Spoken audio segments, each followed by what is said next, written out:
Hello बच्चों, कैसे हैं आप। मैं फिर से आपके लिए वीडियो लेकर आई हूँ। आज हम आपकी प्रश्न बैंकिका अध्याय 7 का यानी राष्ट्र निर्माण की चुनौतियों का जो लास्ट 2 क्वेश्चन हैं 5 नंबर के, वो सॉल्व करेंगे।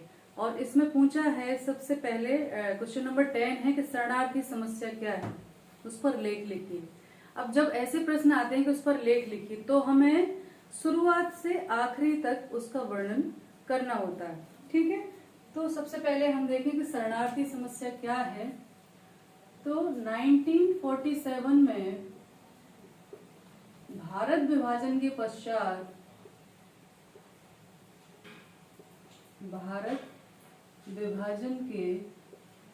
पश्चात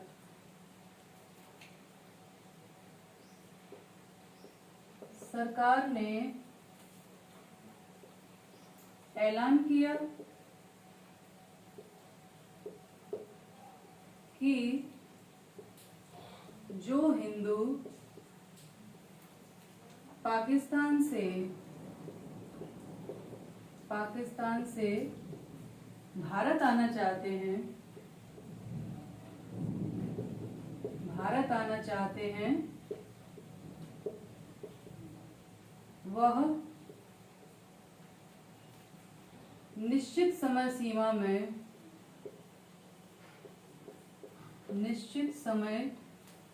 सीमा में आ सकते हैं। इसी प्रकार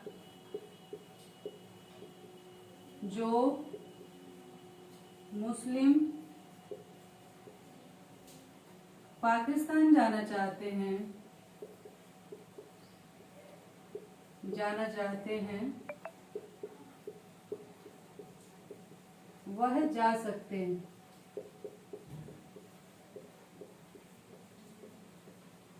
ऐसे में रातों रात लोगों का पलायन शुरू हुआ और लोग अपना सामान व संपत्ति छोड़कर जाने लगे।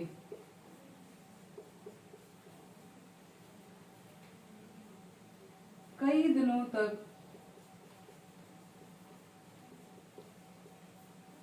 जरूरत का सामान लादे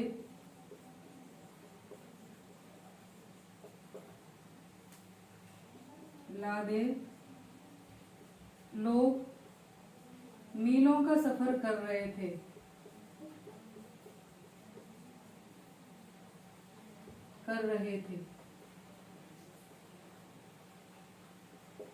ठीक है, तो सबसे पहले हम पृष्ठभूमि जान लें कि जो शरणार्थी समस्या है वो क्या थी। कि जब 1947 में भारत स्वतंत्र अधिनियम के तहत ये घोषणा हुई कि इससे पहले तो भारत पूरा एक ही था, जो बांग्लादेश है या पाकिस्तान है, जो भारत तीनों मिलके एक ही था। अब ऐसे में रातों रात फैसला हो गया और बीच में से भाई एक लकीर खिंच गई कि ये पाकिस्तान है। और ये लोग सो रहे थे, किसी किसी का घर आधा उधर आधा इधर, है ना, ऐसी स्थितियां, किसी का खेत आधा पाकिस्तान में आधा भारत में हो गया था। तो ऐसी स्थिति में सरकार ने ऐलान किया कि भाई आप चाहे तो जो हिंदू और मुस्लिम धर्म के आधार पर चूंकि बंटवारा हुआ था कि मुस्लिम बहुल जो क्षेत्र है वो पाकिस्तान कहलाएगा, हिंदू बहुल क्षेत्र जो है वो भारत कहलाएगा, हिंदुस्तान कहलाएगा।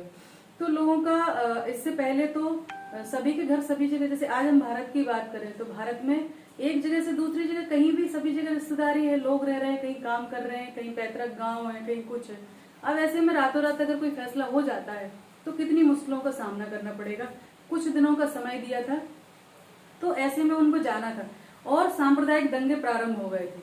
मुस्लिम बहुल इलाकों में जो है हिंदू नहीं जा पा रहे थे, सिख नहीं जा पा रहे थे और हिंदू बहुल इलाकों में जाने से मुस्लिम लोग डर रहे थे। तो ऐसे में जो मारकाट का माहौल था तो लोग रातों रात दंगों की आशंका से ही लोग भागे। अब ऐसे में सामान क्या ले जाते, तो जरूरत का सामान लेके अपने बच्चों को, बूढ़े माँ बाप को लेकर लोग मीलों पैदल चले जा रहे थे और इतनी भयावह स्थिति थी जो वर्णन किया है उस समय का, कि कई माँ बाप अपने छोटे बच्चों को छोड़ जा रहे थे रास्ते में, जब उनसे कंधों पर टांगना संभव नहीं हो पा रहा था तो छोड़ जा रहे थे भगवान भरोसे। सोचिए कितनी भयानक, कितनी करुणामय स्थिति होगी। शरणार्थी शिविर बनाए गए थे, जो लोग आ रहे थे उनको शरणार्थी शिविरों में रुकाया जा रहा था, जरूरत की दवाइयाँ, भोजन का प्रबंध किया जा रहा था।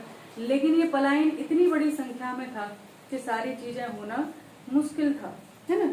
तो ये शरणार्थी समस्या थी। अब जो वहां से लौट के आए थे, जैसे जो भारत से जाने वाले पाकिस्तान में थे तो वहां शरणार्थी थे, जो भारत आ रहे थे पाकिस्तान के हिंदू लोग थे या सिख थे, वो भारत में शरणार्थी थे क्योंकि उनकी संपत्ति तो पाकिस्तान में थी, ठीक है।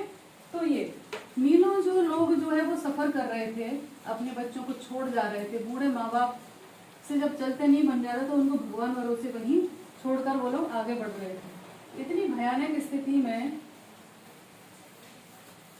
वो लोग गुजर रहे थे। तो ये शरणार्थी समस्या थी, ठीक है। अब यहाँ शरणार्थी समस्या की, चूंकि ये तो हो गई घटना, अपन ने बता दी कि क्या शरणार्थी समस्या थी। इसके आगे हम देखें कि प्रभाव क्या पड़ा। सबसे पहले शरणार्थी समस्या क्या थी, तो समस्या थी नंबर 1, लोगों की क्षतिपूर्ति की समस्या, क्षतिपूर्ति की समस्या, ठीक है, पहले तो। और दूसरी थी पुनर्वास। दो समस्याएं मेन थी, ठीक है। तो सबसे पहले तो जो लोगों की क्षतिपूर्ति थी, यानी जो वहां पर अपनी संपत्ति छोड़कर आए थे वो बहुत ज्यादा थी। यहाँ से मुस्लिम बहुत कम गए थे हिंदुस्तान से, लेकिन पाकिस्तान से बहुत सारे लोग जो है सिख हैं या हिंदू हैं वो भारत आ गए थे। तो अब उनको उनकी संपत्ति जो वहाँ छोड़ी थी, ये कहा गया था कि संपत्ति जो है वो उनको वहां उसके बदले में दी जाएगी। तो संपत्ति की क्षतिपूर्ति की समस्या थी। और दूसरी थी पुनर्वास। पुनर्वास मतलब उनको बसाना, नया रोजगार देना, नया घर देना। तो ये बहुत बड़ा चैलेंज था सरकार के लिए।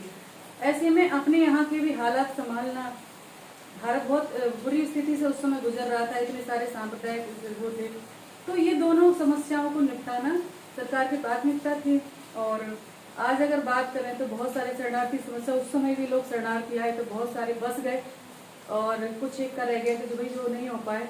और एक शरणार्थी जो है वो बांग्लादेश से भी बहुत सारे लोग आए उस समय, जब 1971 का युद्ध चल रहा था तब। तो लाखों में लोग भारत आ गए, तो वो भी शरणार्थी समस्या। अब समस्या ये हो जाती है शरणार्थी समस्या की, जब कोई बाहर का व्यक्ति हमारे घर में आता है तो मेहमान बन के तो 2 दिन 4 दिन हम एडजस्ट करते हैं, लेकिन यदि वो स्थायी रूप से रहने लगे और उसके साथ 4 और पूरा का पूरा परिवार आ जाए, तो फिर एक परिवार में 2 परिवार कैसे गुजर करेंगे। सेम यही समस्या होती है कि हम अपने देश के लोगों को रोजगार, शिक्षा और साधन उपलब्ध कराएं या दूसरे लोगों को। तो ये शरणार्थी समस्या है ना। अब अगला जो प्रश्न है कि शरणार्थी समस्या, हालांकि बहुत सारी चीजें उस समय सुलझ गई थी, लेकिन आज जो शरणार्थी समस्या की बात होती है वो है बांग्लादेश से आए लोग या अन्य बाहर से आए हुए जो लोग हैं जो भारत में रह रहे हैं स्थायी रूप से कई सालों से रह रहे हैं, लेकिन उनका अभी कुछ परमानेंट ठिकाना नहीं बना, वो शरणार्थी समस्या। 11वां जो प्रश्न है वो है जूनागढ़ के विलय में। जूनागढ़ का जो विलय था भारत में, उसमें क्या समस्या आई थी, इसके बारे में है। जूनागढ़ रियासत के भारत में विलय से भारत को किस प्रकार की परेशानी का सामना करना पड़ा। तो 1947 के भारत स्वतंत्रता अधिनियम में ये कहा गया था कि आज से भारत और पाकिस्तान 2 राष्ट्र हैं, और सभी जो रियासतें थी इससे पहले अंग्रेजों की वफादार थी, अंग्रेजों की उसमें चल रही थी, वो सबको कहा गया कि अब आप स्वतंत्र हैं, आप चाहें तो भारत में मिल जाइए, आप चाहे तो पाकिस्तान में चले जाइए। तो ऐसे में ज्यादातर रियासतें जो थी, और इसमें भौगोलिक सीमाओं का भी ध्यान रखना था, लेकिन ज्यादातर लोगों ने जो है 1947 को अपना मंशा जाहिर कर दी कि हम भारत में रहना चाह रहे हैं या पाकिस्तान में रहना। लेकिन कुछ रियासतें ऐसी थी, जैसे कश्मीर रियासत थी, जूनागढ़ रियासत थी, हैदराबाद थी, मणिपुर थी, ये कुछ ऐसी रियासतें थी जिनके विलय में खासी परेशानियों का सामना करना पड़ा। तो सरदार वल्लभ भाई पटेल के अथक प्रयासों से बाद में ये समस्याएं सुलझाई गई, तो उन्हीं के ऊपर पूरा दारोमदार था भारत के एकीकरण का। तो जूनागढ़ समस्या क्या आई, इसमें हम लिखें सबसे पहले 1947 में अगस्त, यहाँ लिखना पड़ेगा क्योंकि अगस्त के बाद की घटना आई है ना। अगस्त 1947 में भारत के स्वतंत्र होते ही भारत के स्वतंत्र होते ही अधिकांश रियासतें, 565 रियासतें थी उस समय, है ना, तो अधिकांश रियासतें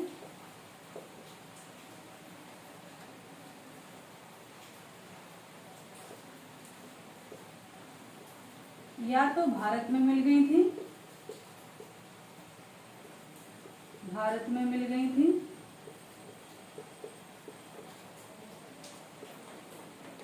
या पाकिस्तान में।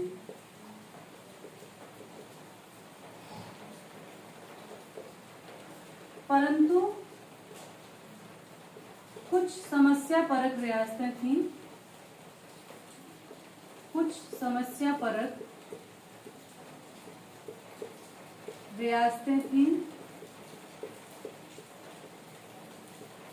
जिनके विलय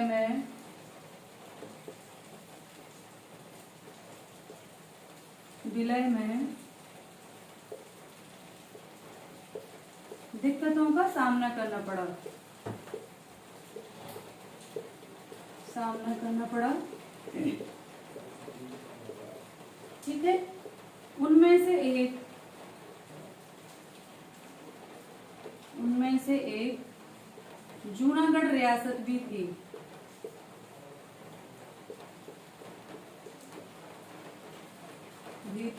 ठीक है, अब समस्या क्या थी? समस्या ये थी कि जूनागढ़ रियासत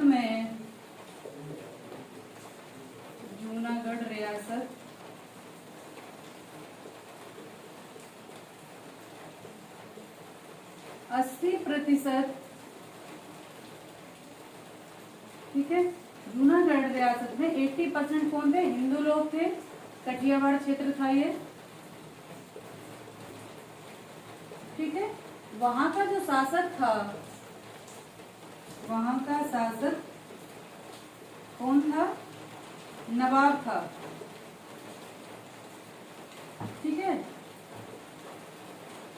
और दीवान शाहनवाज भुट्टो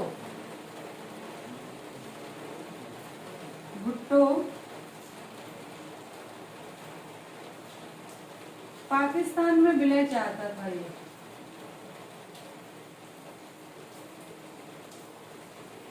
चाहता था।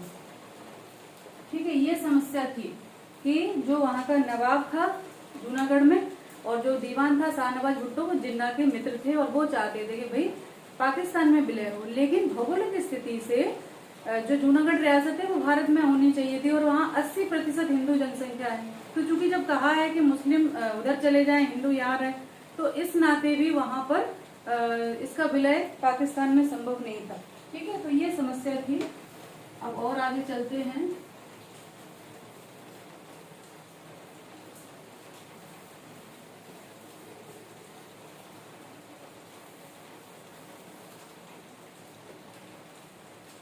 अगस्त 1947 को जूनागढ़ ने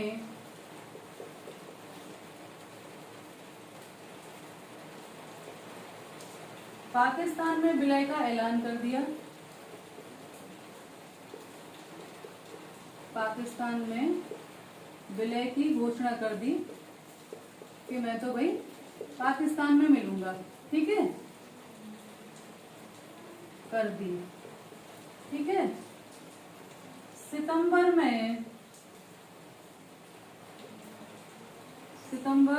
1947 को सरदार पटेल ने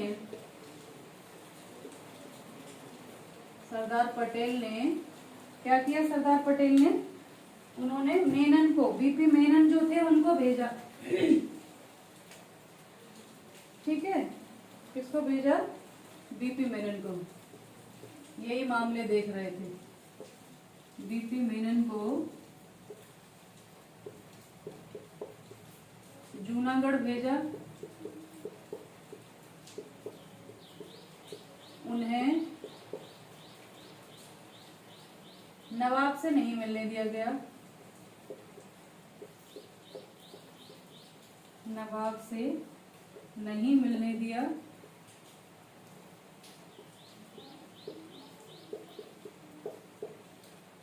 भुट्टो ने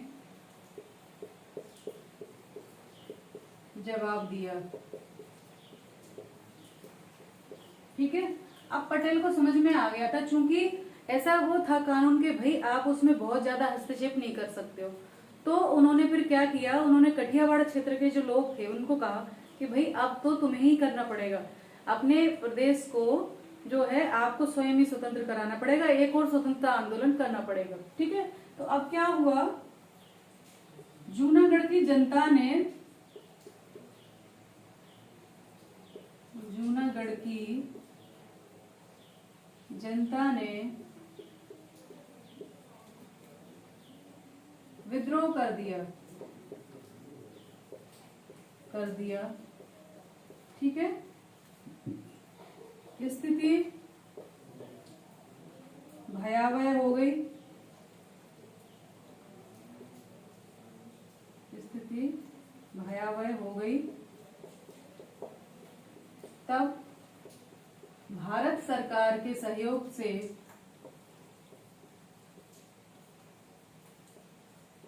सहयोग से 9 नवंबर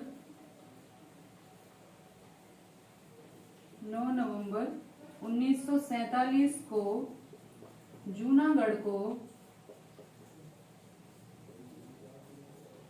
भारत में मिला लिया गया।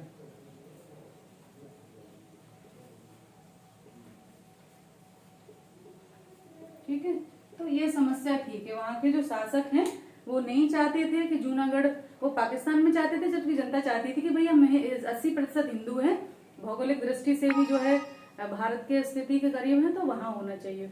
तो ऐसे में चूंकि उस समय व्यवस्था थी कि भाई आपने रियासत जो चाहे वो, तो ऐसे में फिर उन्होंने कहा आप क्या करें, तो जनता में फिर खलबली फैल गई कि कोई निर्णय नहीं हो रहा है। अगस्त से लेकर नवंबर बहुत लंबा समय होता है, सितंबर तक भी वो जवाब नहीं दे रहे थे। तो ऐसी स्थिति में फिर जनता ने विद्रोह कर दिया, क्योंकि वो पाकिस्तान नहीं जाना चाहती थी। उन्होंने जो है मारकाट शुरू हुई, हिंसा शुरू हुई। तो ऐसे में जो नवाब था वो भागना पड़ा, उसको मुंह छुपाना पड़ा, और भारत सरकार के सहयोग से उसको 9 नवंबर 1947 को जूनागढ़ को भारत में मिला लिया गया। इस प्रकार जूनागढ़ समस्या का अंत हुआ। तो इसके साथ ही ये वाला अध्याय समाप्त हुआ। अगले अध्याय में हम अगले वीडियो के साथ उपस्थित होंगे। तो ध्यान रखिए, पढ़ाई करते रहिए। नमस्ते सभी को, धन्यवाद।